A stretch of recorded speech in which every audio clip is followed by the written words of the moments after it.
제가 작년에 4월 15일 날 이제 암 처방을 받고 보령으로 갔습니다. 그 보령에 치료차 그 침 놓는 분이 있어서 보령으로 갔는데 예. 그 보령으로 가서 이제 1년 동안 있으면서 물론 이제 부산에 있는 교회도 한 달에 한 번, 두 번 정도 내려오긴 했는데 그 지역에 있는 교회를 갔는데 그 다니고 싶은 교회라고 제 후배 목사님이 소개해줘서 갔는데 순복음교회인데 저는 충청도 가가지고 몇 가지 놀랐어요. 우리는 충청도 사람 그러면 모든 게 다 안 들린 줄 알았는데 얼마나 빠른지 몰라요. 아까도 우리 사도신경 하는데 황 목사님이 성경 읽는 것도 그렇고 사도신경 하는 것도 그렇고 엄청 빠르게 하시더라고요. 그래서 오히려 부산 내려왔더니 우리 교회로 왔더니 우리 교회 더 천천히 하는 거예요 그냥. 그래서 참 그게 아니구나.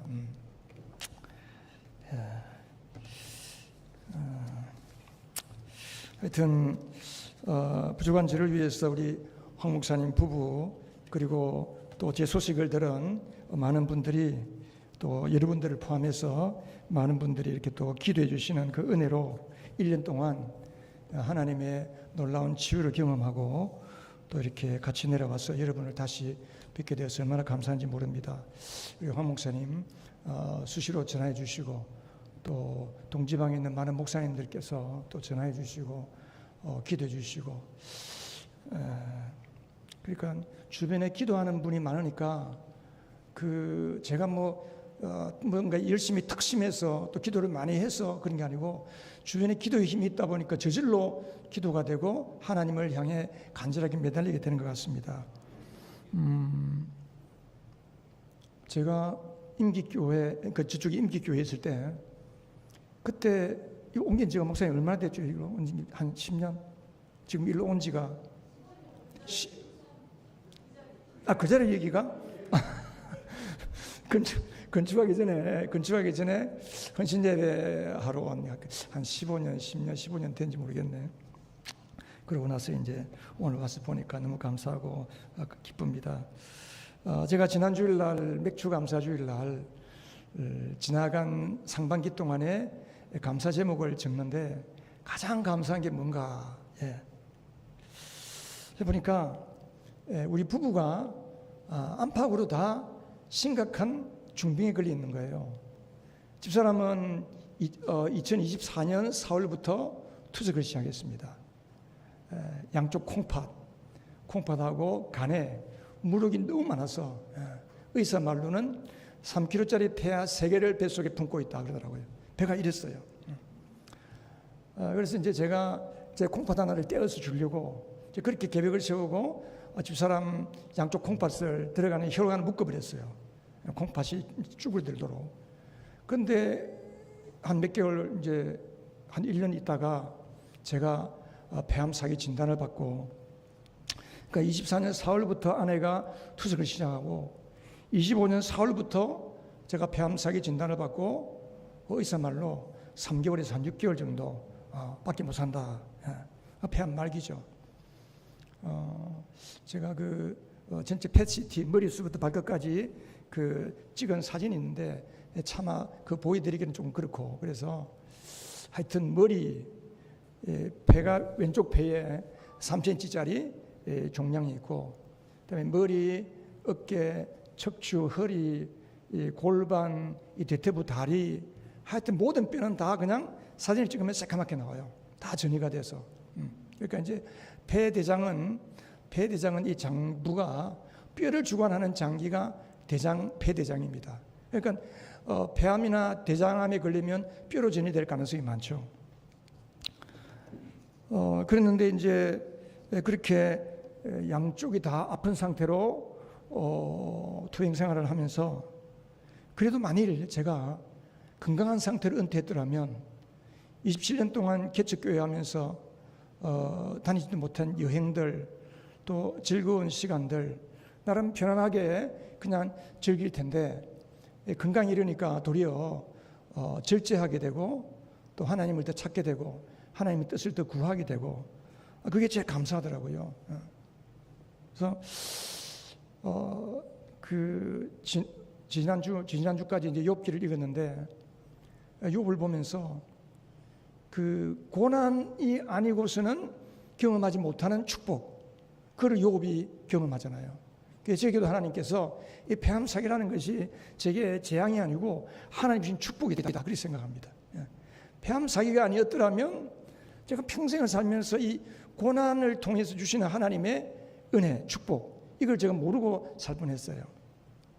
그게 너무 감사하고, 그래서 둘이서 물질적으로나 시간적으로나 절제할 수 있도록 이렇게 해주는 것이 너무 감사했습니다. 오늘 그래서 제가 간증을 곁들여서 하나님 말씀을 좀 증거하도록 하겠습니다. 우리 말씀 안 읽었죠? 마가복음 11장 한번 보겠습니다. 신약성경 마가복음 11장 22절에서 24절까지.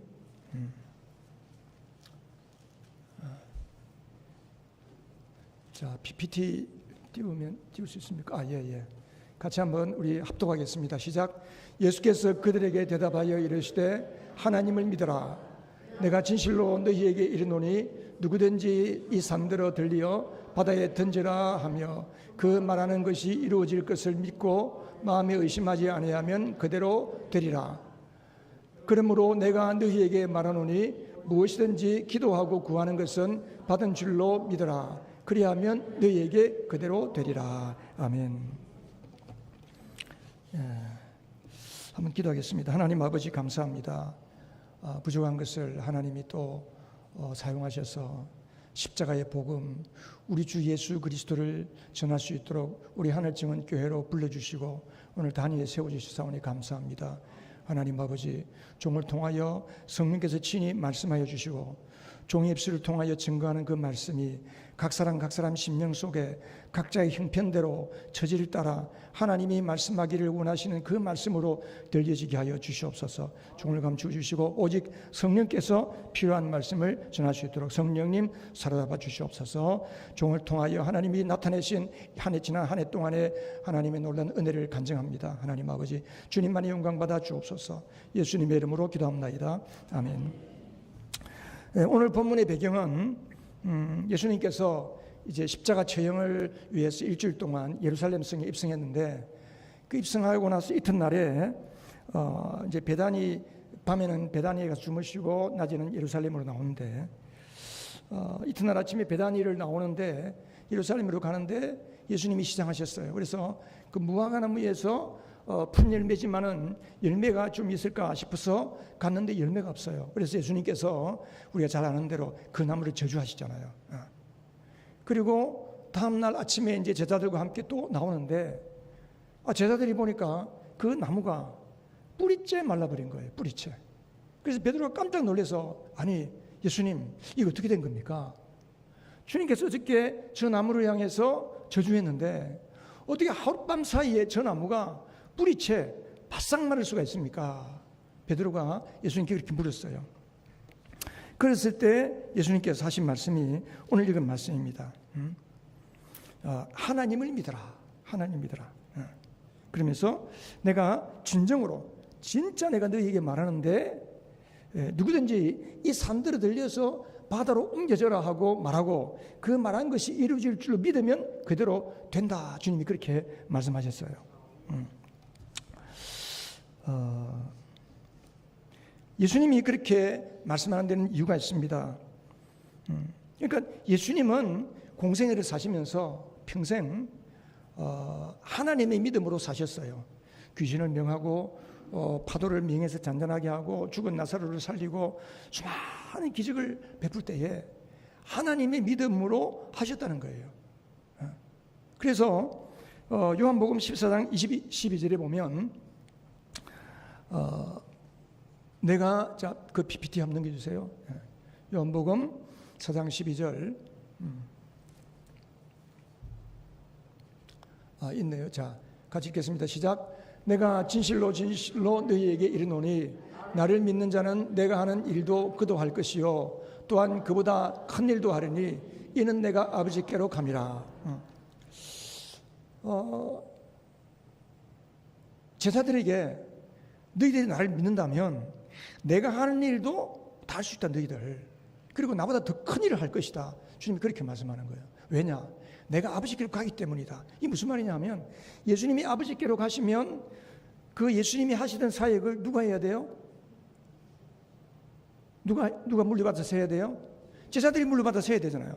그러니까 예수님처럼 제자들도 그런 놀라운 기적을 행하고 병자를 고치고 귀신을 물리치고 복음을 전파하는 그 사역을 해야 되기 때문에 나를 믿기만 하면 너희들도 내가 한 것도 하고 나보다 더 큰 것도 할 것이다. 주님이 그렇게 말씀하신 겁니다. 그럼 우리가 제자들만 그러냐? 그게 아니잖아요. 우리도 마찬가지입니다. 오늘 이 시대를 사는 우리가 정말 예수님을 믿는다면 예수님이 하신 일을 목사만 합니까? 아니거든요. 목사는 교회에서 성도들을 목양하고 성도들을 믿음으로 세워주는 사람이라면 실제로 세상 속에 들어가서 세상을 변화시키고 세상에 있는 죽어가는 영혼들을 주님께로 데리고 오는 일은 누가 해야 돼요? 누가 해야 돼요? 목사가 합니까? 여러분이 하죠. 그렇죠. 그래서 우리에게 반드시 필요한 것은 예수님이 가지셨던 그 하나님의 믿음, 그걸 우리가 가져야 된다는 겁니다. 오늘 말씀을 통해서 그 믿음을 주님께서 다 여러분에게 주실 줄 믿습니다. 우리가 그 믿음을 사모해야 됩니다. 그런데 어떻게 우리가 하나님의 믿음을 가질 수 있느냐? 우리가 이걸 생각하기 전에 먼저 생각해야 할 점이 한 가지 있는데 그건 뭐냐면 하나님은 반드시 그 사람의 믿음만큼만 일하십니다. 믿음만큼만. 그러니까 우리의 믿음의 분량을 넘어서서 물론 어떨 때는 바울이 하나님 예수를 안 믿었는데도 불구하고 하나님이 바울을 불러서 바울을 변화시켜 사시는 것도 있지만 어쨌든 그래도 바울에게 하나님께서 믿음을 심어주시고 그 믿음을 갖게 하셨으니까 위대한 바울이 되었잖아요. 하나님께서 우리에게 반드시 우리에게 하나님이 일하시기 위해서는 우리에게 먼저 요구하시는 것이 있는데 그게 뭐냐면 뭘까요? 우리의 믿음이에요. 우리의 믿음. 참 따라하십시다. 하나님은 먼저 믿음을 요구하신다. 우리에게 믿음이 있는가 보는 거예요. 믿음은 하나님의 일터입니다. 내가 얼마만큼 믿느냐에 따라서 우리의 삶의 질이 결정되는 거예요. 그러니까 우리가 어떤 믿음을 가지고 살 것인가. 주일날 예배 나오고 전도하고 헌금하고 또 사회생활 나가서 예수님의 말씀대로 살지만 어떤 믿음으로 살 것인가. 예수님께서 수많은 병자들을 고치고 죽은 나사로를 살릴 때도 마찬가지입니다. 네가 믿느냐? 그러니까 믿음이 없는 사람에게는 먼저 믿음을 심어주고 믿음이 약한 자에게는 먼저 믿음을 강건하게 해주신 다음에 하나님이 일하셔요. 예수님이 일하셨어요. 그 마가복음 9장에 보면 예수님께서 변화산에 올라가고 난 뒤에 제자들이 밑에 있는데 귀신 들려 간질병을 앓는 그 아이의 아버지가 제자들에게 데리고 와서 우리 아이 좀 고쳐주세요 했을 때 제자들이 못 고쳤잖아요. 그때 예수님께서 이렇게 내려오시니까 그 아버지가 예수님께 뭐라고 그랬어요? 선생님 하실 수만 있다면 우리 아들 좀 고쳐주세요 그랬단 말이에요. 그때 예수님께서 뭐라고 하셨어요? 할 수 있거든이 무슨 말이냐? 할 수 있거든이 무슨 말이냐? 나를 믿는 자, 하나님을 믿는 자에게는 능치 못할 것 없다. 그러니까 그 아버지가 눈치가 빨라요. 눈치가 빠르니까 주님, 제가 주를 믿습니다. 그렇게 하거든요. 그러니까 예수님께서 그냥 그 아이를 고친 게 아니고 그 아비가 믿음이 있는지를 본 거예요. 중풍병 환자를 내 친구가 메고 나올 때에 예수님은 그 내 친구의 믿음을 보시고 그 중풍병자를 고쳐주셨잖아요. 풍랑을 잠잠케 할 때도 마찬가지입니다. 예수님은 배 뒤에서 주무시고 계신데 파도가 덮쳐서 배가 까랑게 되니까 제자들이 깜짝 놀라서 선생님 뭐 하시는 거예요? 지금 우리 다 죽게 되었습니다. 주님께서 바람과 파도를 잔잔케 하시고 제자들에게 뭐라고 그러셨죠? 왜 그렇게 믿음이 적으냐? 왜 무서워하느냐? 믿음이 적은 자들아. 또 베드로가 오병이의 기적 이후에 제자들에게 예수님께서 먼저 건너편으로 건너가게 하시고 예수님은 산에서 기도하셨는데 그 밤 사경에 깜깜한 동이 트기 전 어두울 때에 파도가 갑자기 돌풍이 몰아치니까 제자들이 너무 고생하는 거예요. 그 예수님께서 그걸 기도 가운데 보시고 얼른 도와줘야 되겠다 싶어서 바다 위를 걸어가시잖아요. 근데 재미난 것은, 이상한 것은 예수님이 가서 도와주시지 않고 그냥 지나친다 그래서 지나치려고 하는데 제자들이 알아본 거예요. 예수님께서 귀신들이 유령인 줄 알고 놀라니까 예수님께서 두려워하지 말아라, 내다. 예수님은 지나가는데 제자들이 예수님인 줄 알기를 원했는데 제자들이 두려움에 가리니까, 평안이 없으니까 못 알아본 거죠. 유령인 줄 알고 걱정하니까 내다, 두려워하지 말아라. 그때 베드로가 뭐라고 그랬어요? 주님, 만일 주님이시라면 나도 물리를 좀 걷게 해주세요. 걸어오느라. 베드로가 물리를 걸었잖아요. 근데 나중에 빠지죠. 풍랑을, 파도를 보고. 그때 예수님께서 베드로에게 뭐라고 그랬어요? 이 믿음이 적은 자여, 이 믿음이 적은 자여, 왜 의심하느냐? 그러니까 우리 예수님은 반드시 어떤 일이든지 우리 믿음이 먼저 필요한 거예요. 믿음을 요구하시고 그 믿음을 근거해서 하나님이 일하십니다. 여러분 삶에 하나님이 역사하기를 원하시죠? 그렇죠? 하나님이 일하시기를 원하십니까? 그러면 우리가 가져야 할 것은, 하나님 이거 해주세요, 저거 해주세요, 이 문제가 있습니다, 내가 병이 들었습니다, 고쳐주세요. 그거 하기 전에 믿음을 먼저 준비해야 합니다. 내가 믿음만 준비하면 하나님은 무궁무진하게 일하십니다. 믿습니까? 그 믿어져야 돼요. 그게 과연 산을 옮기는 믿음이 우리가 가능할 수 있는가? 가능할 수 있는가? 만일 이 믿음이 사람의 믿음이라면 그것은 성경이 말하는 믿음과 다르죠. 마인드 컨트롤, 자기 세뇌, 혹은 적극적인 사고방식, 뭐 이런 거 있을 수 있어요. 근데 그게 아니라는 거죠. 여러분, 구름에 올라가기 위해서 사다리를 놓고 구름에 올라갈 수 있어요? 못하잖아요. 구원하는 것도 마찬가지입니다. 우리가 내 노력으로 구원을 받겠다는 것은 마치 구름 위에 올라가기 위해서 사다리를 놓고 올라가는 것하고 똑같거든요. 그러니까 우리의 믿음이 하나님의 믿음을 가지는 것도 마찬가지입니다.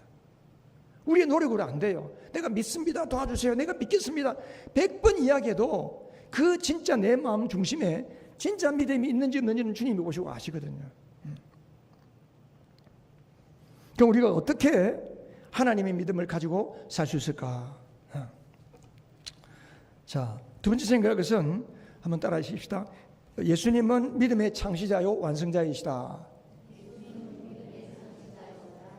예, 조금 큰 소리로, 오늘 식사하시니까 사실 설교하기 제일 힘든 게 이 시간입니다. 식사하시고 나서 딱 앉으면 시원하죠.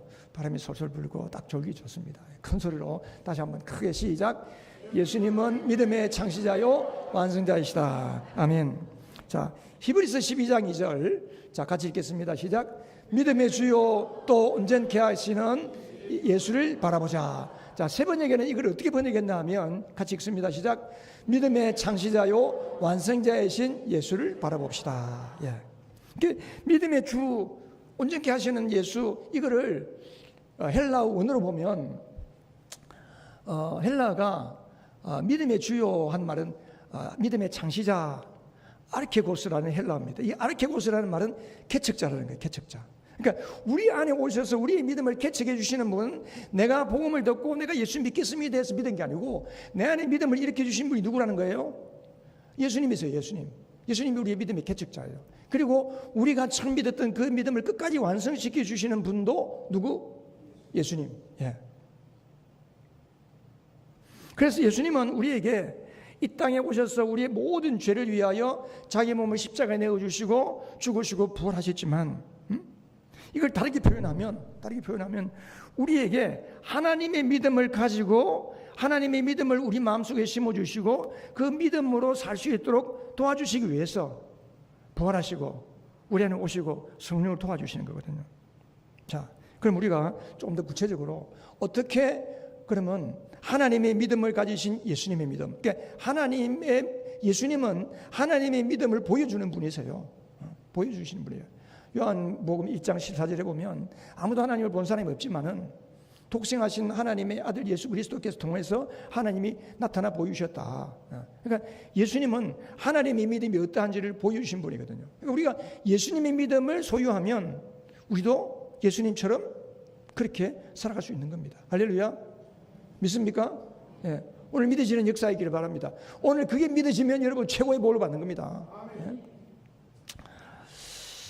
자, 그러기 위해서 첫 번째, 자, 하나님의 믿음, 예수님의 믿음을 가지기 위해서 첫 번째, 시작, 같이 읽어보겠습니다. 시작. 예수님을 모셔드린다. 예, 예수님을 내 마음에, 내 삶의 구주와 나의 하나님으로 모셔드리는 거예요. 그냥 우리가 옛날에 내가 예수 믿기로 하고 예수님 세례받을 때 내가 예수님 영접했지, 그걸로 끝나버린 게 아닙니다.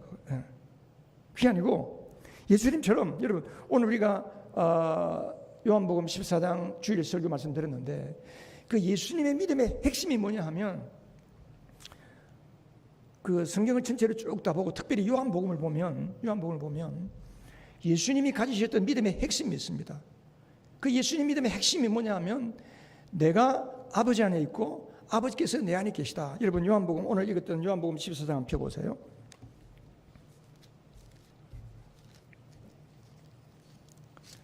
요한복음 14, 15, 16, 17장 가면 이 말이 수도 없이 반복이 됩니다. 수도 없이 계속 반복됩니다.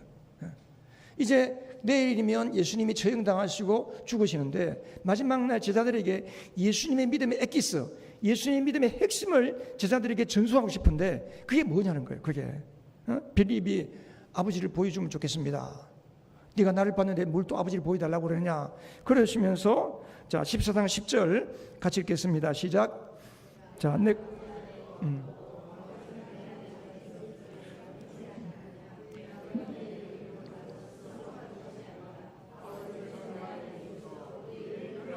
아멘, 아멘.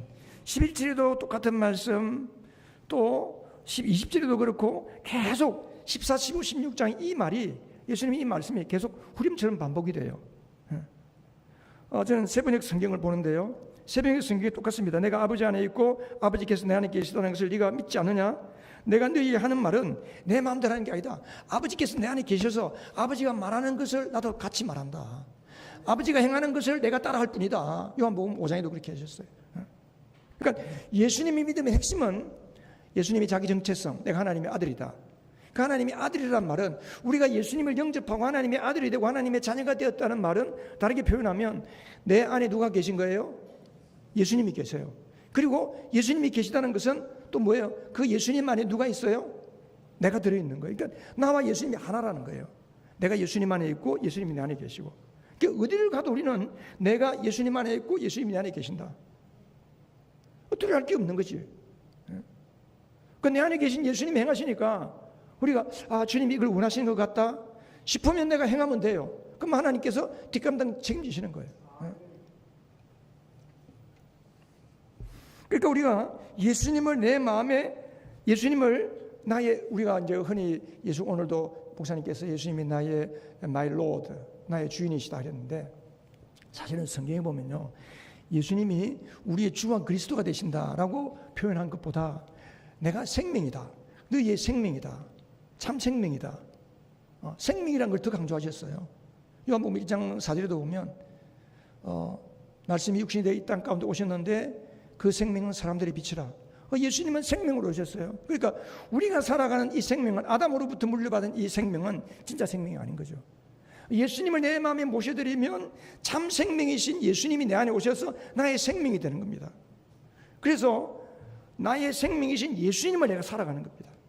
내가 나를 사는 게 아니고, 우리는 보통 살 때 누가 나를 살아요? 내가 나를 살잖아요. 내 생각, 내 고집, 내 주관, 내 생각, 기도해서 내가 원하는 대로 하고, 아무리 하나님의 말씀이 그렇다 그래도 내 생각이 아니면 우리는 기꺼이 아니잖아요. 내가 주인 돼 살잖아요. 내가 나를 살거든요. 근데 바울은 그렇지 않거든. 바울은 갈라디아 2장 20절에 나는 그리스도와 함께 십자가에 죽었다. 내 안에 사는 것은 오직 예수 그리스도. 그 말씀이나 예수님께서 내가 주 안에 있고 주가 내 안에 계신다, 아버지가 내 안에 계신다는 건 똑같은 말씀이에요. 우리도 마찬가지예요. 내가 나를 사는 것이 아니고, 여러분이 여러분이 사는 것이 아니고, 여러분 속에 계신 예수 그리스도를 여러분이 살아가는 겁니다. 할렐루야. 이게 믿음의 일익입니다. 이거 누가 가능해요? 어떤 사람이 이렇게 살 수 있어요? 누가 이렇게 살 수 있을까요? 예수님을 마음에 모셔드린 사람. 할렐루야. 옆 사람에게 한번 물어보세요. 예수님을 생명으로 모셔드렸습니까? 네. 예수님 모셔드리면 예수님께서 우리 안에 계시면서 우리가 하나님의 영광을 위하여 살기를 원하는 것보다 내 안에 계신 예수님께서 나를 통해서 나를 사용해서 하나님 아버지께 영광 돌리게 하기를 원하는 게 훨씬 더 소원이 커요. 그 소원이 크단 말이에요. 그래서 바울이 에베소서 1장 17절에 보면 기도할 때 하나님께서 우리를 부르신 부르심의 소망이 무엇이며 하나님께서 베푸신 그 영광의 풍성이 무엇인지를 알게 하기를 원하노라 그렇게 기도했거든요. 그러니까 우리 안에 하나님이 어떤 소망을 주시는지, 내 안에 계신 예수님께서 지금 어떤 열렬한 소망을 가지고 살기를 원하시는지를 우리가 모르는 거예요. 왜? 내 안에 주님이 계시다는 것을 자꾸 잊어버리고 사니까. 우리는 늘 무슨 일을 해도, 설거지를 해도, 밥을 해도, 직장 일을 해도 내가 하는 것이 아니고 누가 하는 거예요? 예수님이 하는 거예요. 왜? 내 안에 예수님이 계시니까. 이걸 누가 할 수 있어요? 예수님이 영접한 사람 할 수 있는 거예요. 저희 교회 60대 중반에 있는 어떤 자매님이 이제 예수를 믿은 게 아주 교회 나온 지가 한 2년 3년쯤 됐을 거예요. 근데 제 설교를 잘 이해를 못하는 거예요. 모르겠다는 거예요. 당연하지. 예수님을 마음에 영접하지 않으면 하나님의 말씀이 아무리 쉽게 이야기해도 안 들어갑니다. 신문을 읽으면 금방 알고 뉴스는 들으면 금방 아는데 하나님의 말씀을 읽으면, 설교 말씀을 전하면 예수님을 영접하지 않은 사람들은 그 말이 무슨 말인지를 도무지 깨달을 수가 없어요. 하늘의 신비이기 때문에. 그런데 예수님을 영접하면 그 말이 들리는 거예요. 그래서 얼마 전에 그런 이야기를 했어요. 그분이 이제 요즘 그 성경 공부를 하고 성경을 읽는데 너무 성경이 재밌다는 거예요. 전에는 성경 읽으라 그래도 막 지겨운데 너무 재밌다는 거예요. 왜 그랬을까? 무슨 변화가 있었을까요? 그 사람이 예수님 영접했거든. 내 안에 예수님 영접하니까 예수님께서 내 안에 계시니까 우리의 눈을 열어서 진리를 보게 하시는 거예요. 시편 119편 18절에 내 눈을 열어 진리를 보게 하소서, 주의 기이한 법을 보게 하소서. 다윗이 그렇게 고백했잖아요. 그러니까 내 안에 계신 성령님, 내 안에 계신 예수의 영 성령께서 말씀을 들을 때에 말씀이 막 깨달아지게 하고, 목사는 아라고 설교했는데 그 사람은 어로 들리는 거예요. 왜? 자기에게 필요한 대로 성령께서 각 사람에게 들리게 하는 거예요. 지금도 마찬가지입니다. 저는 이렇게 설교하고 있지만 이 설교를 듣는 여러분 속에 계신 하나님, 예수님은 내 설교가 여러분의 형편에 맞게끔 오늘 여러분들이 교회 나올 때에 무슨 소원을 가지고 나왔는지, 하나님 내가 오늘 예배 때 이거 응답받기를 원합니다. 그런 거 가지고 나온 사람은 그것과 연결을 시켜주는 거예요, 성령님께서. 그러니까 예수님을 영접한 사람은 이런 특권이 있습니다. 이게 하늘나라예요, 하늘나라. 그러니까 예수님을 영접하면 예수님이 우리 안에 오셔서 우리의 믿음을 계속 개척해 주는 거예요. 계속 개척해 주는 거예요. 저는 사실은 젊을 때 목회하기 전에, 목회하고 난 뒤인가? 하여튼 목회하기 전에 신학교 가기 싫어서, 목사 되기 싫어서 하나님과 딜을 했어요. 하나님, 제가 평신도 선교, 제가 전기기술자니까 중국에 가서 전기기술 연구소를 차리고 북한 선교하겠습니다. 목사만 하라고 하지 마세요. 그랬어요. 근데 이제 목사가 되고 나서는 하나님, 제가 교회를 5개를 개척하겠습니다. 그랬단 말이에요, 내 마음속으로. 근데 그걸 못했지만은 아마 주님은 나에게 그렇게 하기를 원하셨을 거예요. 근데 내 믿음이 없으니까. 그러니까 지금 제가 은퇴하고 나서 제일 후회되는 게 뭐냐 하면, 내가 목회할 때 해운대 신시가지에 내가 마음대로 들어간 게 아니죠. 원래는 저 화명동 쪽으로 가려고 그랬어요. 근데 화명동에 비싸더라고 보니까. 근데 어떻게 하다가 이제 신시가지로 갔는데, 아까 우리 목사님께서 저에게 대한 말씀하시는데, 목사님이 가짜뉴스를 말씀하셔야 하더라고. 우리 교회는 LCT 바로 앞에 있지만 LCT에 사는 사람 한 사람도 없어요. 원래 개척교회는 다 고만고만한 사람들 나와요. 어렵고 힘들고 다른 사람한테 오픈할 수 없는 아픔과 상처를 갖고 있는 사람들이 개척교회를 나와요. 그러니까 1999년 그때만 안 돼도 마찬가지죠. 그러니까 대신에 이제 기도는 뜨겁게 하죠. 지금도 마찬가지입니다. 뭐 특별하게 돈 많이 있는 사람도 없고 11조 뭐 50만 원, 100만 원 하는 사람도 뭐 없고 다들 고만고만해요. 교회가 재정적으로 그래서 어려워요. 근데 어떻게 하나님이 은혜를 주셔서 거기에 이제 그 상가 교회가 부도가 나서 쫓겨나다시피 해가지고 제가 그 지금 있는 도로 갔는데 하나님의 은혜로 그게 땅값이 오르는 바람에 재산 가치가 좀 올라갔는데 여러분 교회는 땅값 올라가 봐야 아무 소용없어요. 그게 뭐 30억 40억 그 무슨 소용이 있어요. 그거 팔아가지고 뭐 할 건데 그거 갖고. 예전에는 그런 생각도 했어요. 하나님 제가 목회를 이제 정리해야 되는데 우리 교회 같은 이 작은 교회에 재정적으로 어려운데 누가 오겠습니까? 이거 최악의 경우에 교회가 없어져야 되는데 그럼 이 재산을 팔아서 어떻게 할까요? 선교를 할까요? 서울신학대학에 기증을 할까요? 온갖 생각을 다 했어요. 혼자서. 어쨌든 간에 이렇게 문 이야기하다가 좀 당겨러 갔지만 하나님은 우리 속에서 우리 믿음을 개척하게 주기를 원하십니다. 더 큰 일, 더 위대한 일, 더 주님께 영광이 되는 일, 무엇보다도 영혼 구원하는 일을 위해서 내가 자꾸만 믿음으로 개척하고 그 믿음의 일을 하기를 원하시는 것이 내가 아니고 내 안에 계신 예수님. 여러분을 통해서 예수님이 그 일을 해서 여러분이 영혼 구원을 향한 열정이 불타오르고 전도에 대한 열기가 뜨겁게 불타오르는 하나님 정원교회 되시기를 바랍니다. 두 번째, 우리가 예수님의 믿음을 가질 수 있는 비결이 뭐냐 하면, 자, 두 번째 2번 같이 한번 읽어보겠습니다. 시작. 성경의 모든 말씀은 이미 하늘에서 다 이루어 놓으신 말씀임을 믿는다. 이게 뭔 말이냐? 자, 에베소서 1장 4절 5절. 자, 같이 읽겠습니다. 이게 아마 세 번역으로 된 것 같은데 우리 앞에 PPT 보면서 읽겠습니다. 시작. 하나님은 세상 창조 전에 그리스도 안에서 우리를 택하시고 사랑해 주셔서 하나님 앞에서 거룩하고 흠이 없는 사람이 되게 하셨습니다. 하나님은 하나님의 기뻐하는 뜻을 따라 예수 그리스도를 통하여 우리를 하나님의 자녀로 삼으시기로 예정하신 것입니다. 쉽게 말하면, 자, 이거 보니까 하나님은 예수 안에서 우리를 언제 택하시고 언제 우리를 예정하셨어요? 창세전에.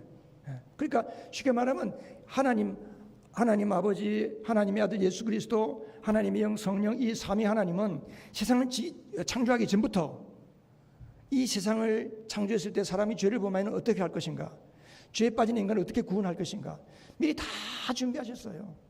다 준비하셨어요. 그러니까 구약과 신구약에 있는 모든 말씀은 이미 하늘에서 창세전에 이미 다 이루어 놓으신 말씀입니다. 할렐루야. 안 믿으세요? 다 이루어진 말씀이라니까. 여러분, 예수님께서 우리에게 기도문을 가르치시면서 뭐라고 기도하셨어요? 아버지의 뜻이, 해보세요. 아버지의 뜻이, 그 다음 계속 해보세요. 시작. 아버지의 뜻이 하늘에서 이루어진 것 같이 땅에서도 이루어지게 하소서. 뭐예요? 하나님의 뜻은 이미 하늘에서 이미 다 이루어 놓았어요. 다 이루어 놓았어요. 그런데 그 하늘에서 이루어 놓으신 뜻을 지금 우리가 이루는 거예요. 누구를 통해서? 뭘 통해서? 예수님의 믿음을 통해서. 그러니까 성경에 있는 모든 말씀은 이미 다 이루어진 말씀이에요. 심지어 요한계시록에 장차 일어날 일에 대해서 하나님께서 요한에게 미리 말씀했는데, 그 요한계시록이 앞으로 일어날 그 모든 일들조차도 하나님은 창세전에 이 인류 역사에 마지막까지 다 설계하시고 디자인하시고 준비하시고 말씀해 놓으신 거예요. 그러니까 우리 이게 믿어져야 하나님의 말씀이 믿어지는 겁니다. 여러분, 시간의 헬리콥터를 타고 한번 높이 올라갔다고 생각해 보세요. 여기에 과거가 있어요. 영원전이 있고 과거가 있고 현재가 있고 미래가 있어요. 하나님은 하나님의 시간의 헬리콥터를 타고 위에서 다 보시는 거예요. 과거도 지금 보고 계시고 현재도 지금 보고 계시고 미래도 지금 보고 계신 거예요. 그러니까 성경에 장차 이루어질 것 같은 그 말씀으로 기록됐지만 하나님은 이미 이루어 놓고 계신 거예요. 그러니까 우리가 지금 장차 하나님이 말씀하신 것이 나를 통해 이루어질 것이라고 믿으면 하나님은 그 사람을 통해서 하나님의 일을 하십니다. 할렐루야. 네. 그 믿음이에요. 그 믿음. 우리 옆 사람들에게 이렇게 말씀하십시다. 예수님의 믿음을 가지고 삽시다. 예수님의 믿음을 가지고 삽시다. 그러니까 우리가 예수님의 믿음을 가지면 예수님이 하신 일도 할 수 있고 그보다 더 큰 일도 할 수 있다. 할렐루야. 이게 어려울까요? 너무 쉽잖아요. 너무 쉬워요. 왜? 예수님의 믿음을 가지면 내 안에 계신 예수님께서 그렇게 하시도록 디자인되고 계획되고 다 됐다니까요. 제가 작년 4월 15일 날, 죄송합니다. 조금 더운데 제가 어떻게 좀 부숴도 되겠습니까? 제가 체중이 한 10kg 빠져가지고 저는 살이 빠지기는 잘하는데 찌지를 않아요. 한번 빠지면 잘 안 쪄요. 그래서 왜소해서 좀 보기가 흉한데, 자, 그래서 이제 작년 4월 15일 날, 작년 3월 말에 제가 이미 그 한 몇 달 전부터 계속 허리가 아프고 목덜미가 아프고 특별히 제일 많이 아픈 데가 고관절이에요. 고관절이 아프고 그래서 우리 교회 바로 뒤에 있는 정형외과를 몇 달 다녔어요. 그 이제 장로님이시거든요. 그런데 치료가 안 되는 거예요. 장로님 나중에는 목사님 그러면 MRI를 한번 찍어 오세요 그러더라고요. 이제 그랬는데 마침 우리 아들이 한국의학연구소 KMI 범일동에 있는 KMI에다가 건강검진 돈을 좀 주고 조금 더 자세히 할 수 있는 거 했어요. 그래서 그때 제가 대장 내시경 뭐 밤새도록 먹고 막 또 설사해 내고 해야 되니까 귀찮으니까 그러면 다른 거 함께 뭐냐 해서 폐 CT를 한번 찍었어요. 조영제 안 넣고 찍는 폐 CT가 있거든요. 근데 거기서 한 달 있다가 전화가 왔어요. 최대한 빨리, 최대한 빠르게 3차 의료기관 대학병원 호흡기 내놓고 찾아가라. 지금 왼쪽 폐에 2.5cm, 3cm짜리 결절이 보인다. 혹이 보인다는 거예요. 부랴부랴 제가 우리 후배 백병원에서 교수하다가 개원했던 제 고등학교 마산상남교 후배가 있는데 그 집사에게 연락을 했더니 그 부인이 또 부산대 중요한 요직이 있어서 같이 의사인데 그 이야기 해가지고 그냥 급하게 입원을 했어요. 바로 입원해서 2주 만에 다 검사 다 하고 약이 처방까지 다 나왔어요. 그 제 암은 폐암 비소세포암 선암, 이게 저도 암에 걸리니까 이게 뭔지 알겠더라고요. 그런 게 있어요. 일단 근데 이 암이라는 거는 그 유전자를 변형시켜 가지고 암이 되는 거예요. 그래서 유전자가 어떤 유전자가 변형되는지를 검사를 해가지고 밝혀내면 해당 유전자에 해당하는 약이 있으면은 일반 항암을 안 하고 표적 치료제를 할 수 있는 거예요. 근데 마침 제게 표적 치료제가 해당이 됐어요. 그래서 이제 표적 치료제 처방이 나오고 4월 15일 날 표적 치료제 처방이 나오고 대신에 워낙 머리하고 온 몸에 이제 뼈에 전이가 많이 됐기 때문에 2달 동안 매일 방사선 치료를 하라 그러더라고요. 근데 제가 이제 그 전에 그 한 2-3달 전에 제게 자주 연락 오는 어떤 그 목사님이 보령에 가 있다 하더라고요. 그래서 보령에서 뭐 치료를 하고 있다 그래요. 그래서 기도하다가 갑자기 그 목사님이 생각이 나서 전화를 했어요. 전화를 했더니 그 치료하시는 목사님을 바꿔줬어요. 류치른 목사님이라고. 이분도 하나님의 특별한 은사를 받아서 특별한 은사를 받아가지고 손가락에다가 한방에서는 혈자리에다가 침을 넣는데 이분은 기를 돌게 함으로써 우리의 육장육부를 건강하게 만드는 이제 그런 생기침이라 그래요. 이제 그런 분이 있어가지고 통화를 했는데 한 2-3분 통화했나? 근데 이분이 내 머리끝에서 발끝까지 쫙 스캔을 하는 거예요. 목사님은 배만 아픈 게 아니고 위장도 안 좋고 어디도 안 좋고 어디가 안 좋고 성격도 이렇고 내 성격까지 다 이야기하는 거예요. 그래서 이건 무슨 쪽집게 도사인가? 그래서 4월 15일 날 표적 치료제하고 약을 받아가지고 내가 이분하고 상담을 좀 하고 약을 먹어야 되겠다. 방사선 치료하는 것도 쉬운 게 아니거든요. 그래서 좀 이분하고 의논을 해봐야 되겠다 싶어서 그날로 짐을 싸가지고 보령으로 갔어요. 갔더니 그분 목사님이 하시는 말씀이 제 체질은 목사님의 체질은 방사선 치료하다가 돌아갈 수 있다. 체력이 약해서 이 방사선 치료하는 게 맹독성인데 위험할 수 있다. 결정은 목사님이 알아서 해라 그러더라고요. 그래서 제가 밤새 기도하다가 약을 버리고 그 자연 속에 숲 속에서 침 맞고 자연 치유 쪽으로 제가 결정을 했어요. 그리고 이제 한 40일 동안 거기에서 약도 안 먹고 침을 맞는데 그 40일 동안 지옥을 갔다 왔어요. 뼈가 온몸 뼈가 아프니까 걷지도 못하고 앉지도 일어서지도 못하고 자려고 하면 1시간, 1시간 반을 쉬어야 돼. 그 잠이 깨고 들락 그러면 또 아프니까 잠 깨고 아침에 눈을 떠서 일어나려고 하면 또 1시간을 뒤척거려야 돼요. 그렇게 하다가 이제 제 후배가 갑자기 또 전화가 와가지고 목사님 요즘 어떻게 치료하고 계십니까? 그래서 내가 이런 이유에서 방사선 치료가 겁나서 내가 지금 여기에 올라와 있다. 자연 치유하고 있다 그랬더니 그러면 선생님한테 가서 약만 드신다고 말씀해 보세요 그러더라고요. 그래서 다시 병원 가서 3주 약을 먹어. 3주 표적 치료제 약만 3주 먹었는데 3주 먹고 6월 말에 배시 뒤집고 MRI 찍고 다 검사했는데 뇌에 전이된 것도 상당히 좋아지고 몸에 뼈에 있는 모든 전이된 것도 너무 좋아진 거예요. 그리고 폐 종양이 3cm짜리가 절반으로 줄어버렸어요. 그 3주 약 먹었는데 물론 이제 그 기간 한 2달 동안 내가 침을 맞고 몸의 전체적인 장기의 밸런스를 맞춰 놓으니까 약 효과가 많이 들었겠죠 이제. 근데 제가 말씀드리고 싶은 것은 뭐냐 하면 그 목사님이 나에게 침을 놓는데 침을 꽂고 나면 좀 어떠냐 그러면 아프니까 여전히 어디가 제일 아프냐 그러면 여기입니다 뭐 여기 이제 이야기를 하면 꽂고 나면 좀 어떠냐 해서 뭐 사실 그렇게 확 낫는 게 아니잖아요.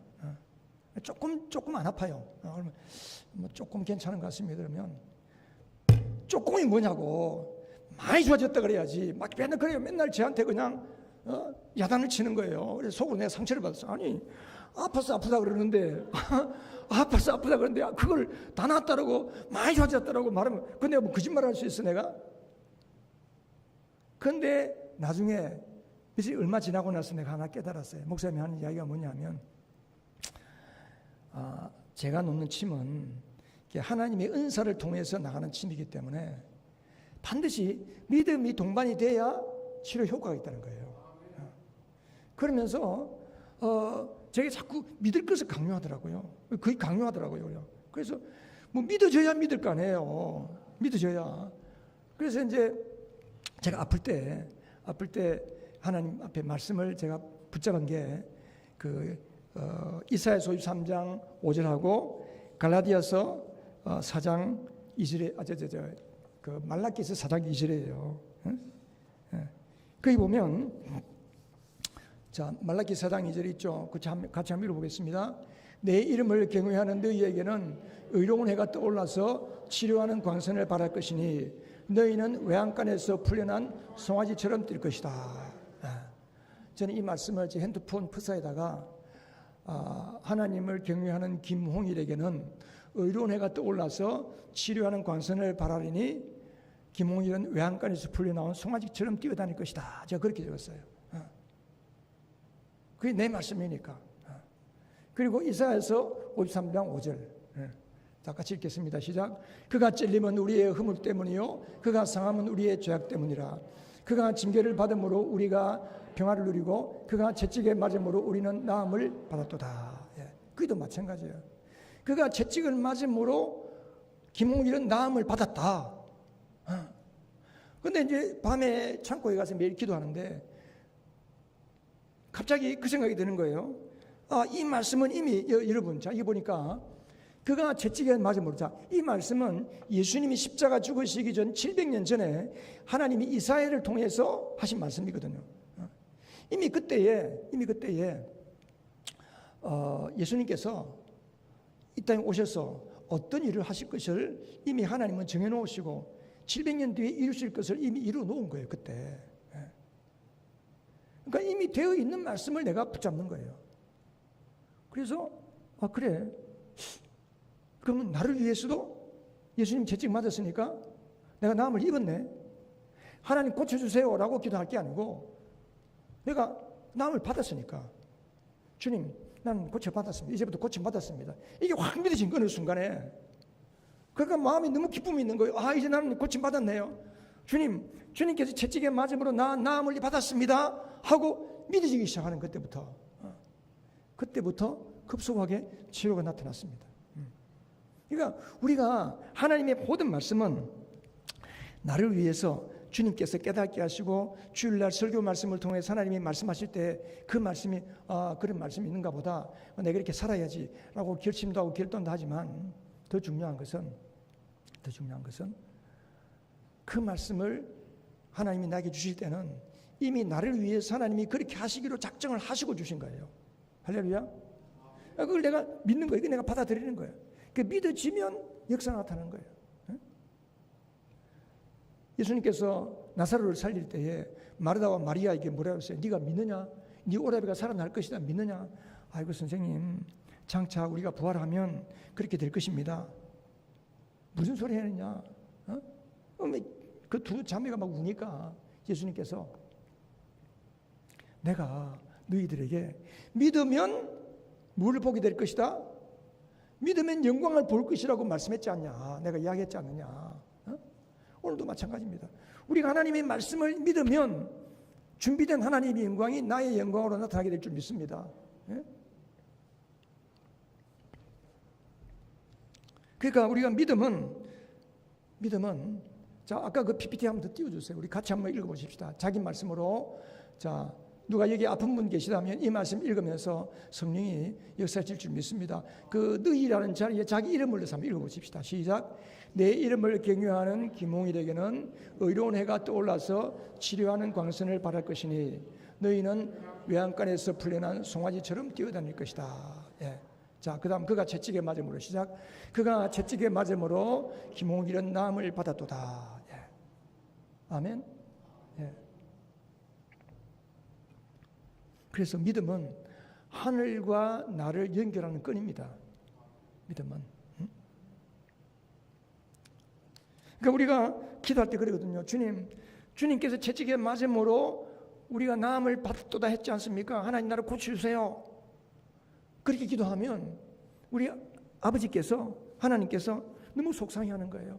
얘야, 이미 너가 나았다고 내가 말했지 않냐? 그걸 믿으면 지금 낫는다. 저는 그때부터 이제 그렇게 하는 거예요. 이게 암이라는 게 하루아침에 낫는 게 아니잖아요. 그리고 완쾌라는 게 없어요.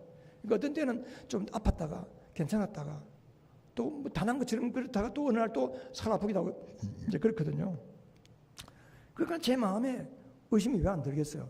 이거 진짜 하나님이 고치신 거 맞나? 이거 정말 내가 고침받는 거 맞을까? 폐암 사기가 되면 생존율이 5년간 생존율이 5%예요. 5%. 100명 중에 5명만 살아남는데 과연 나도 정말 그렇게 될 수 있을까? 의심이 제게 들어와요. 그러면 무슨 생각을 붙잡을까요? 의심을 붙잡지 말고 내 안에 누가 계세요? 여러분 안에 누가 계세요? 예수님이 계시잖아요. 그 예수님의 생각을 붙잡는 게 이게 믿음이에요. 그러니까 여러분들이 아까 우리 목사님께서 이 세상에 염려, 근심, 걱정, 두려움, 원망, 상처 많은 것들이 있지만 그 모든 것들이 다 어둠에 속한 거거든요. 시도 때도 없이 우리 눈에 들어오고 귀에 들리는 것은 어둠의 생각들, 어둠의 이야기들밖에 안 들어와요. 그걸 붙잡고 그걸 내가 생각하고 그걸 품고 살면 나는 어둠 가운데 사는 거예요. 우리 예수 믿는 사람들이 왜 그렇게 살아요? 나에게 주신 믿음의 축복이 있는데. 우리가 그런 생각이 들어올 때 그것을 떨쳐버리고 내 안에 계신 예수님, 너희는 마음에 근심하지 말라. 하나님을 믿으니 또 나를 믿으라. 그래, 내 안에 주님이 계시지. 나는 주님의 생각을 붙잡습니다. 내가 비록 이렇게 몸이 아프지만은 주님이 나를 고친 줄 믿습니다. 하고 믿음의 생각을 붙잡을 때 하나님은 우리 안에서 새롭게 일하시는 거예요. 저는 그렇게 살았어요. 지난 1년 동안. 그러니까 하나님이 나에게 주신 은혜 가운데 가장 소중한 게 뭐냐 하면 작년 한 해에 로마서 8장 28절 유튜브도 보니까 롬828이라는 유튜브가 있더라고, 채널이. 롬828. 난 처음에 그게 뭔가 그랬어요. 근데 그게 뭐예요? 롬828이 뭐죠? 하나님을 사랑하는 자, 곧 그 뜻대로 부르심을 입은 자들에게는 모든 일이 합력하여 뭘 한다? 선을 이룬다예요. 그러니까 내 앞에 암이 찾아왔든 고난이 찾아왔든 부도가 찾아왔든 질병이 찾아왔든 자식 문제로 어려움을 당하든 간에 하나님은 그 일들을 왜 허락하신 거예요? 더 좋은 선을 이루어주시기 위해서. 하나님이 욥에게 고난을 허락하신 이유는 하나님이 허락했으니까 욥에게 고난이 왔잖아요. 그러니까 하나님이 그런 고난을 허락하신 이유는 욥을 더 단련시켜서 정금같이 나오게 하시고 나중에 더 큰 복을 누리게 하기 위해서. 그러니까 여러분에게 어려움이 찾아오고 근심이 찾아왔을 때 무슨 생각을 붙잡아야 돼요? 로마서 8장 28절. 그러니까 하나님이 나에게 또 더 좋은 거 주시기를 원하는구나. 더 좋은 게 더 준비되어 있구나. 그럴 때 감사가 되는 거기에. 그게 감사 아니겠어요, 그게 여러분? 이 땅의 삶에서 우리가 눈에 보이는 것 감사할 일이 얼마나 있다고 우리가 감사할 수 있겠어요? 그러니까 우리 예수 믿는 사람은 예수님을 내 마음에 모시고 살고 하나님의 말씀이 이미 다 이루어진 것을 믿는 사람은 어떤 일을 만나도 지금 내가 당면한 그 일이 하나님의 은혜로 합력하여 뭐가 된다? 선이 되는 거예요. 아름다운 게 되는 거예요. 할렐루야. 예. 여러분의 인생은 그러니까 여러분의 인생은 밝아요, 어두워요? 여러분의 인생의 전망은 항상 밝은 거예요. 할렐루야. 여러분 옆 사람에게 한번 이야기했어요. 당신의 미래는 항상 밝습니다. 예. 그러니까 우리 예수 믿는 사람은 항상 긍정적이 되는 거예요. 예. 기쁨으로 사는 거예요. 그저께 서울에 있는 친구한테 전화가 왔어요. 우리 친구 와이프도 지금 루게릭 5년째 병상에 누워서 아무것도 못하고 삼키지도 못하고 배에 구멍을 뚫어서 이제 이렇게 영양분을 넣는데 나한테 전화가 와가지고 야 홍일아, 내가 네 보니까 너는 사는 게 우리하고 다르더라. 그 사람도 예수 믿어요. 부산에도 내 친구 또 서울에서 우리 신길교에서 신앙생활하던 친구가 있는데 자기들끼리 전화하면서 그랬다는 거예요. 야, 김홍일 목사의 생각은 우리하고는 다르더라. 다를 수밖에 없지. 나는 항상 하나님은 좋은 것을 주시고 더 좋은 것 주시기 위해서 지금 조금 어려운 것 주시니까 그것 갖고 연연해하지 않고 항상 좋은 것 주실 것을 바라보면서 그걸 붙잡고 사니까 항상 감사가 있는 거예요. 그렇다고 뭐 제가 항상 감사하고 항상 좋아하겠어요? 때로는 스트레스 받고 때로는 신경질 나는 것도 있지. 내 뜻대로 안 돼가지고 막 이럴 때도 있죠. 그렇지만 돌아서면 아이고 이 바보야 또 이렇게 생각했네. 하나님은 다 좋게 해주실 거야. 또 돌아가는 거예요 그렇게. 그래서 우리가 하나님의 말씀을 그냥 붙잡는 게 아니고 그냥 이루어진 말씀이라는 게 아니고 그 하나님이 나에게 주신 말씀, 오늘 목사님께서 주일 설교를 통하여 여러분에게 주신 그 말씀을 여러분이 붙잡고 여러분의 말씀으로 붙잡고 그것을 심고 가꾸어야 돼요. 할렐루야. 자, 따라하십시다. 오늘 주신 말씀을 내 마음에 심고 인내로 가꾸어서 100배의 결실을 거두겠다. 이게 믿음이에요. 이게. 그래서 우리가 예수님 믿음으로 사는 세 번째 비결은 뭐냐 하면 농사 짓는 거예요. 나는 농사 짓는 농사꾼이다. 믿음의 농사꾼이다. 믿음의 농사꾼. 예수님이 네 가지 밭의 비유를 하면서 그랬잖아요. 열매 맺는 밭은 어떤 밭이라고 누가복음에 보니까 인내로 결실한 인내로. 우리 속에 있는 돌덩이들을 제하고 가시덤불을 제하고 그게 뭐예요?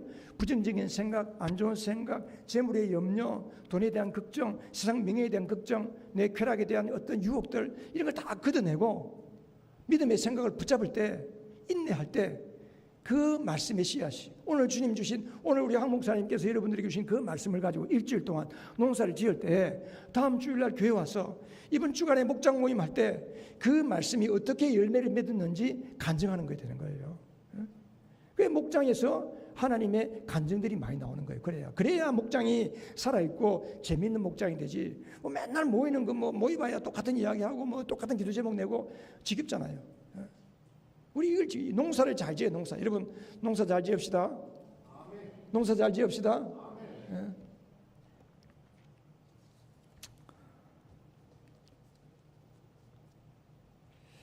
우리가 히브리서 한번 볼까? 히브리서. 히브리서 11장 3절 한번 보세요. 그 PPT 있을 것 같아요. 자, 같이 읽겠습니다. 시작. 믿음으로 모든 세계가 하나님의 말씀으로 지어진 줄을 우리가 아나니 보이는 것은 나타난 것으로 말미암아 된 것이 아니니라. 아멘. 자, 여기 보니까 보이는 것은 무엇으로 된 것이 아니다? 나타난 것으로 된 것이 아니라는 거예요. 자, 이 컵이 있습니다. 이 컵이 눈에 보이는 거잖아요. 이 컵은 눈에 보이는 것은 나타난 것으로 되어진 게, 원래부터 컵이 있었던 게 아니고 컵이 되기 위해서는 흙이 있고 진흙이 있고 안 보이는 게 있은 거예요. 산에서부터 오래전부터 흙이 다 이렇게 퇴화되어서 진흙이 되어서 이 컵을 만들 수 있는 흙이 된 거예요. 그것을 더 거슬러 올라가면 하나님께서 태초의 말씀으로 이 땅을 창조하신 거예요. 그러니까 우리는 항상 뭘 선택해요? 눈앞에 보이는 거, 귀에 들리는 걸 선택해요. 그리고 눈에 보이고 귀에 들리는 게 내가 이해되고 내가 그게 믿음직해야만 그걸 따라가요. 그건 믿음이 아니에요. 보이지 않는 거, 나타나지 않는 거, 하나님의 말씀에 아직 이루어지지 않았지만 그 말씀이 이루어질 것을 믿고 나가면 비로소 그게 내 눈앞에 나타나 보이는 거예요. 그게 히브리서 11장 1절이잖아요. 믿음은 뭐라고 그랬어요? 믿음은 바라는 것들의 실상이요 보이지 않는 것들의 증거다. 그게 그 말씀이에요. 우리가 하나님 말씀을 믿고 마음에 가꾸고 그러면 하나님은 계속해서 우리의 삶을 계속해서 하나님의 더 큰 일을 이루는 그러한 귀한 재료로 사용하실 겁니다. 그래서 우리는 믿음은 선택이고 믿음은 결정인 거예요. 믿음은 하나님의 일터예요. 하나님의 일터. 시간이 좀 갔는데 이왕 제가 왔으니까 한 10분 정도만 더 해도 될까요? 예, 건강 특강. 하나님께서 제게 감사한 거는 그 때때마다 꼭 필요할 때에 필요한 사람을 만나게 해주세요. 필요한 사람을. 예. 처음에 지난 4월달에 그 생계침 맞는 유치름 목사님 만나게 해주시고 또 3월달에 부산 내려온다 하니까 이제 침을 더 이상 못 맞으니까 그 데릭김 박사라는 분이 있는데 그분이 하는 스무디, 예. 그분은 미국의 일리노이 주립대학의 약대 교수이고 의사이신데 그분이 세계 최초로 이제 항암 약 치료제를 암 치료제를 만들었는데 자기 스승이 이 암 치료제를 만들면 의료 체계가 붕괴가 된다 그래가지고 못 만들게 했어요. 그래서 거기에 이제 환멸을 일으키고 나와가지고 세계 최초로 치매 치료제를 만들고 그랬던 분이 있습니다. 이제 그분하고 지금 계속 저도 이제 지금 계속 이렇게 교통을 하면서 정보도 받는데 그분이 항상 강조하는 게 있습니다. 자, 다음 PPT 한번 띄워주세요. 자, 쭉 띄워주세요, 그냥. 예. 자, 우리가 먹지 말아야 할 것이 있고 먹어야 할 게 있어요, 평상시에. 예. 그러니까 우리 몸에는 유익균이 있고 부패균이 있어요. 우리 몸의 질환 중에 90% 이상이 다 혈관 염증 질환입니다. 암도 혈관 염증 질환에 고혈압, 고지혈, 당뇨 모든 게 다 혈관 염증 질환이거든요. 그러니까 우리 몸 염증이 올라가니까 막 병이 생기는 거예요. 병이 생기는 거예요. 왜 염증이 생기느냐? 염증을 우리가 그 부패균이 우리 몸에 부패균이 많아지면 염증이 확 올라가요. 유익균이 득세하면 또 우리 몸 면역력이 좋아져요. 근데 우리가 먹는 것들이 주로 부패균이 좋아하는 걸 너무 많이 먹어요, 우리가. 그래서 수입산 밀가루를 만든 음식과 가공식품들. 왜 수입산 밀가루 된 음식을 먹으면 안 되느냐? 우리나라에 유통되는 대부분의 밀가루들은 미국이나 호주에서 건너오는 배 타고 한 달 동안 건너오는 밀가루예요. 배 타고 습한 배를 한 달 동안 타고 올라가면 거기다가 벌레가 생기니까 뭘 해야 돼요? 방부제를 냅다 집어넣는 거예요. 여러분 집에 밀가루 사놨는데 1년 지났는데 벌레가 생기던가요? 벌레 안 생겨요. 2년 전도 벌레 안 생겨요. 쌀은 한 계절만 지나가도 쌀벌레가 생기잖아요. 텃밭에 벌레가 안 죽을 때 밀가루 뿌려보세요. 벌레가 다 죽어버려요. 사실이에요. 그거 진짜예요. 진짜예요. 그래서 텃밭 하는 사람들이 이걸 하고 나서 밀가루를 뿌린다는 거예요. 그러니까 우리가 중국집에 가서 먹는 거, 과자, 뭐 라면, 뭐 여름철 냉면 뭐 또 재료가 다른지 모르겠는데 밀면, 밀가루 안겨서 빵 얼마나 또 빵 또 유혹을 합니까, 그죠? 오늘부터 여러분들 먹을 게 없네. 두 번째는 고기를 구워서 먹지 말라는 거예요.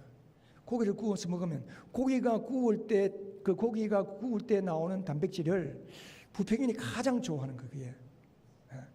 그러니까 대신에 고기는 어떻게 먹느냐? 성경대로 먹는 거예요. 성경에 보면 구약의 제사장들이 고기를 어떻게 먹으라 그랬어요? 솥에 삶아서 건져 먹는 거예요. 기름기 다 빼버리고. 그래서 아까 제가 그 집에서 따로 가져온 소고기 수육을 제가 먹는 거예요. 기름기 다 뺀 거. 그리고 세 번째는 생선회, 육회. 부산 사람들 얼마나 생선회 좋아해요. 육회 좋아해요. 근데 그 안에 기생충이 얼마나 많은지 몰라요. 제가 민물회를 안 먹었는데 제가 한 4, 5년, 한 5, 6년 됐나 건강검진을 하는데 의사가 내 간 속에 간디스토마가 있었다는 거예요. 지나갔다는 거예요. 그래서 아니 내가 민물회 먹은 적이 없는데도 그게 있었다는 거예요. 그분이. 그리고 육회 생선회 그리고 과일 왜 문제가 되냐 하면 요즘 과일은 너무 단맛만 강조해가지고 원래 과일 안에는 포도당이 많아야 되는데 포도당보다 과당이 너무 많아요. 과당은 화학 구조가 다른, 포도당은 육각형인데 과당은 오각형이에요. 과당은 부패균이 너무 좋아하는 거예요. 아까 저보고 수박 먹으라고 내놨는데 제가 수박을 안 먹어요.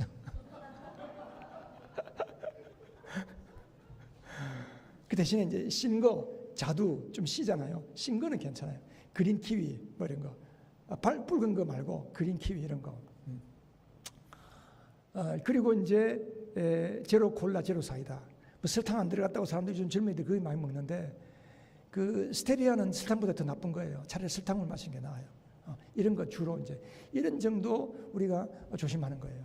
그 다음에 먹어야 될 게 있어요. 먹어야 될 거. 자, 먹어야 될 게 뭐냐? 자, 그 보면 생야채 스무디. 아까 제 주변에서 제가 먹는 거 보셨죠? 그게 스무디예요. 그게 뭐냐면 브로콜리, 당근, 케일, 또 샐러리. 이 기본이 4가지예요. 이 4가지가 기본으로 들어가고 그 외에 뭐 바나나, 그린 키위, 착즙 주스, 햄프시드, 또 냉동 브루벨리, 또 뭐 이렇게 아이 들어가요. 그래가지고 이제 스무디를 만드는. 영양가가 얼마나 좋은지 몰라요. 이게 제가 밖에서 외식을 하고 이렇게 이제 외식을 하고 올 때가 있잖아요. 돌아서면 배고파요. 영양가가 없으니까. 그래서 이 데릭 김 박사라는 분이 항상 그래요. 한국 사람들이 먹는 음식은 다 영양 실조되는 것만 먹는다는 거예요. 근데 이 스무디를 먹고 나면 다음 끼니까지 배가 든든해요. 그만큼 영양가가 있는 거예요, 이게. 그리고 그다음에 먹여야 할 게 계란 하루에 3, 4개 정도. 또 아까 말한 것처럼 쇠고기, 수육. 이 쇠고기는 철분하고 단백질 보충 때문에. 쇠고기 삶으면 시커매지잖아요. 빨개지잖아요. 그게 이제 철분 때문에 그렇거든요. 그리고 비타민 C 1000ml짜리 하루에 4알씩 3회. 그리고 저는 하루에 2g 20알 먹습니다. 하루 5알씩 4번을 먹어요. 그렇게. 이 정도 먹으라는 거예요. 그러니까 우리가 이렇게 저는 기도할 때 그럽니다. 식사 기도할 때 하나님 제가 먹는 음식이 내 몸에 들어가서 내 몸이 될 텐데 이것이 내 속에 들어가서 좋은 세포에 영양을 공급하고 암세포를 죽이고 내免疫力을 키우고 암 조직을 깨뜨리는데 약이 되게 해주세요라고 기도해요. 그리고 우리가 육신의 양식도 먹지만 영혼의 양식을 먹잖아요. 성경을 읽는데 저는 매일 아침마다 성경을 한 15분에 20분 정도 소리내서 낭독을 합니다. 소리내서 녹음해가지고 우리 자녀들에게 보내주는데 그거 할 때마다 그래요. 하나님, 이 말씀이 우리의 생명이잖아요. 하나님, 이 말씀이 내 속에 들어와서 생명이 되어서 암세포를 죽이고 내 혼적인 생각 속에 있는 병드는 것들을 다 죽이고 나를 건강하게 하는 약이 되게 해주세요 라고 기도하고 성경을 읽습니다. 그러니까 여러분들이 좋은 음식 드시고 말씀 먹고 그러면 우리는 120세까지 살 수 있습니다. 건강하게 복음 전하면서. 아무쪼록 우리가 이러한 건강에 대한 기본, 그러니까 몸도 내게 아니고 우리 주님 거잖아요. 그러니까 우리가 잘 관리해야 돼요. 내 마음대로 먹고 하면 안 돼요. 얼마나 오늘날 우리 한국 음식이요, 정말 죄송한 이야기지만 쓰레기 같은 음식이 많은지 몰라요. 요즘 우리 아이들 먹는 거 보면 너무 걱정돼요. 진짜. 혹시 여기에 또 뭐 빵집 하는 분이 계신다든지 중국집 하는 분이 계시면 좀 죄송하지만 요즘 보니까 빵집도 우리 밀가루로 가지고 만든 빵집 한 데가 많더라고요. 그리고 우리 밀로 나오는 국수들이 있어요. 이제 국수 드시고 싶은 이제 그런 거. 그래서 이 건강을 위해서 좋은 음식 좀 해보고, 그게 하나님 주신 비전이죠. 딱 하면 또 하나님 장사 잘 되게 해주십니다. 하여튼 오늘 제가 하나님께서 주신 여러 가지 또 은혜들을 서로 나누는데 여러분에게 얼마나 유익이 되는지 모르겠습니다. 우리 같이 한번 찬양을 하고 기도하십시다. 그 물리를 걷는 자라는 찬양이 있는데 오늘 우리 목사님 설교 들으니까 위로가 됐어요. 왜냐하면 남편들은 마누라 말을 잘 들으려고 그랬어요. 그래서 제가 이제 평소에 만일에 내가 설교하는데 내가 찬양을 좀 기타를 치면서 찬양하고 싶다 그러면 뭐 당신 뭐 설교하면 되지 무슨 기타를 치냐 그런데 오늘따라 유달리 나보고 기타를 가져가서 이 찬양을 하라는 거예요. 그래서 설교하는데 뭐 내가 기타를 가져가는데 굳이 가져가래. 그래서 제가 기타를 가져왔습니다. 기타를 가져왔는데 또 이렇게 제가 물어보니까 이 곡을 교회에서 불러본 적이 없다 그래서 피아노 좀 치주시고 제가 기타 치면서 같이 한번 찬양하시면 좋겠습니다.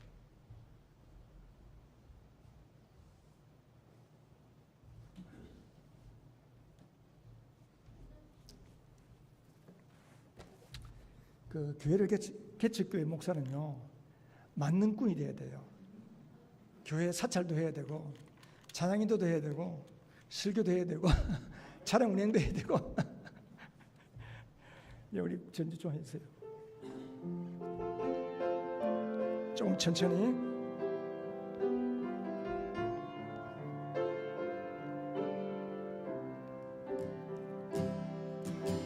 주님 나를 부르시니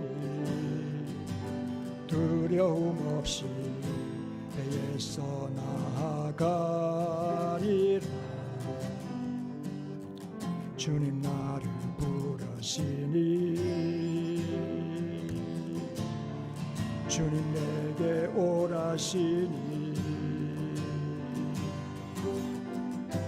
주님 보고 계시기에 의심치 않고 바다를 걸어가리라. 주님 보고 계시기에 주님 여기 계시기에 주님 여기 계시기에 이 깊은 바다가 반석이 되고 주님 여기 계시기에 반석 위를 내가 걸어가리라.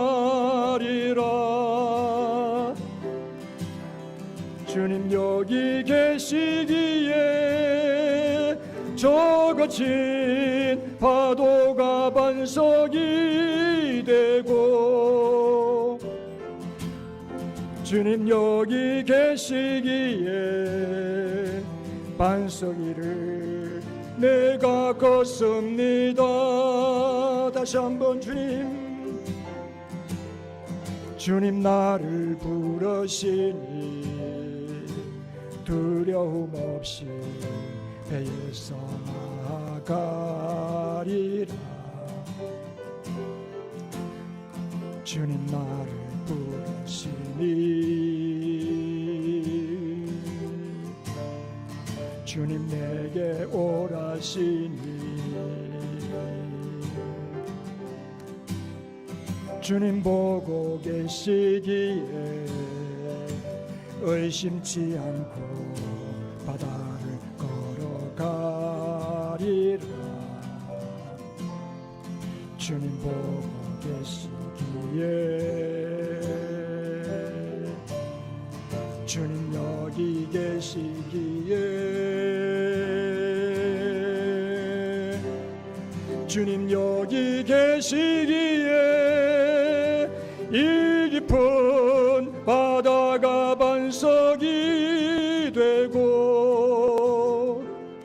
주님 여기 계시기에 반석 위를 내가 걸어가리라.